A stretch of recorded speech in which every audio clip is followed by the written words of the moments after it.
Элбэгдэржийн хаанчлал гэж нэг юм яригадаад даруй 7 дахь жилтэйгээ золгож байна. Гэхдээ түүнд одоо жил хүрэхтэй өгөөтэй хугацаа үлдээд байгаа. Монголын улс төрд хатиг болон гарч ирсэн зарим нэг хүмүүсээс хамгийн эмзэг хатиг бол цахиагийн элбэгдэрж юм шүү дээ гэж хүмүүс ярьцгаадаг болоод байгаа юм. Гэвч энэ тухай эглээр ярих нь үгүй. Учир нь түүний гарт дэлхийд байхгүй шуурхай уян хатан шоронгийн механизм бий.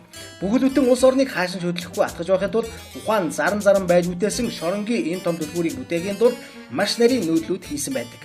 Хамгийн түрүүнд ай хаюулгүй болох ёстой. Үүнийгээ тулд намбарын инх баяр гэдэг хүнд хууль зөрчин байж Монгол Ардын хувьсгалт нам гэдэг нэрийг нь авч өгөн Монгол Ардын намыг 2 хувиан сулдааж авав.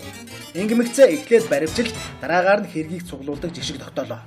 Ингээд өөдөөс нь цор цорох хөнгүү болж авмагцаа 12 оны сонгуулиар ардсан намыг ялуулж хүссэн үедээ залж байх улсын хурал засгийн газрыг бүтээх гэж оролдов. Гэвч өнөөдөл нь санснаар нь болж өгөөгүй тул ээлж дараалан авилгатай тэмцэх газарт хэрчүүлэн амь тавингаа алдаж адаг сүлд нь огцорч баймажин хэрэгээс мултардаг болголоо. Энэ бүхнийг нь үр дүнд Монгол улс хязгаарч байгаагүй улс төрийн дампуур завхрал өр ширэнд орж доройтов. Одоо энэ бүхэнд аврагч хэрэгтэй яа дээ.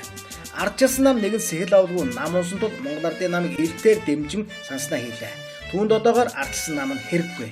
Тэрээр өрсөлдөгчгүй болоод гсэн тул 17 онд улс төрийн фронтод маш том дайралт ихээр бэлтгэж байна. Эхлээд мэдээж намын дарга болно. Унаж мөх шахаж буй намда аврагч Иесус Христ нь болж эргэн ирэх хэрэгтэй шүү дээ. Тийм ээ. Олон жилийн өмнө түүний дайсан намбарын инх баяр яг л ийм тоглолтыг хийж аврагч бурхны дээрээр эгэн ирж билээ. Өнгөрч 7 жилийн хугацаанд тэрээр очисон газар болгондоо инх баярыгаа муулж занаж зүгэж ирсэн боловч яг үнэн хэрэг дээрээ инх баяр элбэгдэрч хоёр бол нэг Евенгийн хоёр тал нэг тэрэгний хоёр дугуйнууд юм. Улс төрийн хувьд хоёулаа яг адилхан хогшаарнууд. Ашгүй саяын сонгуулиар Миягомби инхвэлд баяр намбарын инх баярыг сурманд оруулж явлаа. Харин одоо элбэгдэрч гэдэг үнийг сурманд оруулж авах хэрэгтэй байна. Монголчууд бид энэ хоёр хүнээс хизээ салах бай.